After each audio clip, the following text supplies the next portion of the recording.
আমরা এই জুলাইয়ের ঘোষণাপত্রে আমরা আমাদের জায়গা থেকে পুরো বাংলাদেশের প্রত্যেকটি জেলা উপজেলায় যেখানে আমরা আমাদের প্রতিনিধিরা গিয়েছে, আমরা যে কথাটি বলেছি সেটা হচ্ছে এই যে জুলাইয়ের এত বড় একটা অভ্যুত্থান, এটার একটা লিখিত স্বীকৃতি থাকা উচিত। আমাদের যারা রক্ত দিয়েছে, জীবন দিয়েছে, তাদের একটা স্বীকৃতি থাকা উচিত।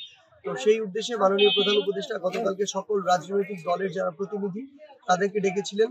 তাদের সমন্বয়ে এখানে একটি আমরা আমাদের জায়গা থেকে মনে করি গুরুত্বপূর্ণ এবং ফলপ্রসূ একটা আলোচনা হয়েছে, যার ফলে রাজনৈতিক দলের যারা রয়েছেন প্রতিনিধি ছিলেন তারাও তাদের জায়গা থেকে এই বিষয়ে সম্মত হয়েছে যে এই অভ্যুত্থানের অবশ্যই একটি ঘোষণাপত্র থাকা উচিত।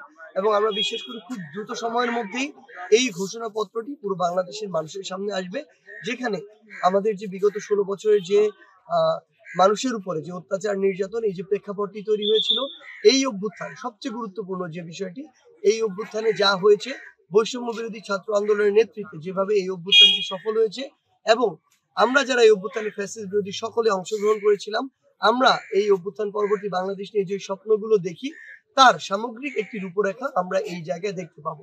তো আশা করি যে খুব দ্রুত সময়ের মধ্যেই কয়েকদিনের মধ্যে আমরা এই ঘোষণাপত্র পুরো বাংলাদেশের সামনে আসবে।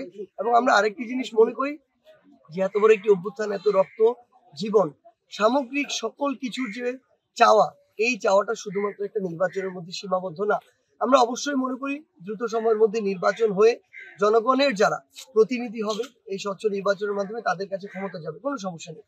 কিন্তু এটা তো এক কথায় অবাস্তব এবং অসম্ভব যে 6 মাসের মধ্যে নতুন একটি ভোটার তালিকা হালনাগাদ করা, 6 মাসের মধ্যে নির্বাচন কমিশনকে ঠিক করা, বিচার ব্যবস্থার সংস্কার করা, আইন শৃঙ্খলা রক্ষাকারী বাহিনীকে তাদের অ্যাকচুয়াল যে ভূমিকা সেই জায়গায় ফিরিয়ে আনা, এটা এক কথা অসম্ভব।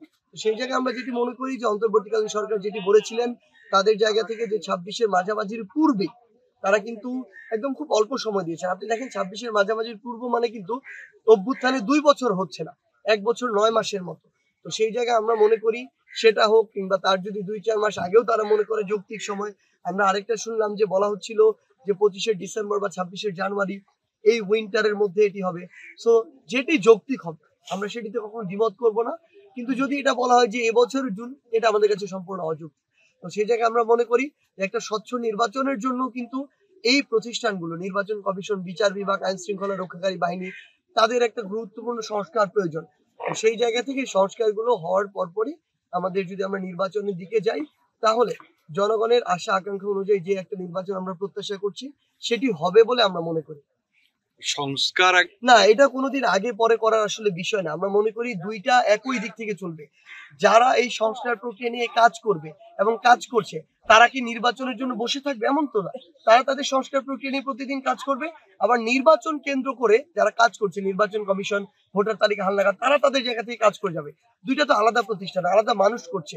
তো আমরা মনে করি দুইটা পাশাপাশিই চলতে থাকবে। তবে এই দুইটা পাশাপাশি চলে একটা স্বচ্ছ একটা নির্বাচনের জন্য যে সময়টুকু দরকার, ওই সময়টুকু দিতে হবে। আগামী 6 মাস কোনোদিন এটার ক্ষেত্রে যৌক্তিক সময় হতে পারে না। তো আমরা মনে করি দুইটাই পাশাপাশি চলুক, এবং অন্তর্বর্তীকালীন সরকার তাদের জায়গা থেকে স্বচ্ছ নির্বাচনের জন্য যে সময়টাকে উপযুক্ত মনে করবে, ওই সময় যদি হয় তাহলে আমাদের মনে হয় যে একটা স্বচ্ছ নির্বাচনের মাধ্যমে জনগণের প্রকৃত প্রতিনিধিরা ক্ষমতা আসবে। আরেকটা যেটা বললাম যে আপনার গুঞ্জন আমরা শুনতেছি যে এই এলাকায় সংসদ সদস্য আপনি নির্বাচন করবেন, সেক্ষেত্রে আপনার মন্তব্যটা আপনারা দেখুন, আমরা এ পর্যন্ত অভ্যুত্থানের পূর্ববর্তী সময় থেকে শুরু করে সেই 5ই জুনের পর থেকে এখন পর্যন্ত কোনো কিছু আমরা নিজেরা ঠিক করিনি। মানুষ যেটা চেয়েছে আমরা আমাদের জায়গা থেকে সেটা করেছি। আমরা জাস্ট একটা কথা স্পষ্ট করে বলি, ওই আমরা যদি বলি 3 অগাস্ট, 4 অগাস্ট, 5 অগাস্ট, কিংবা আমাদের বাংলা ব্লকেট, কিংবা আমাদের পুরো বাংলাদেশ ব্যাপী মার্চ টু ঢাকা, এই প্রোগ্রামগুলো কিন্তু জনগণের পালস বুঝে আমরা ঠিক করেছি।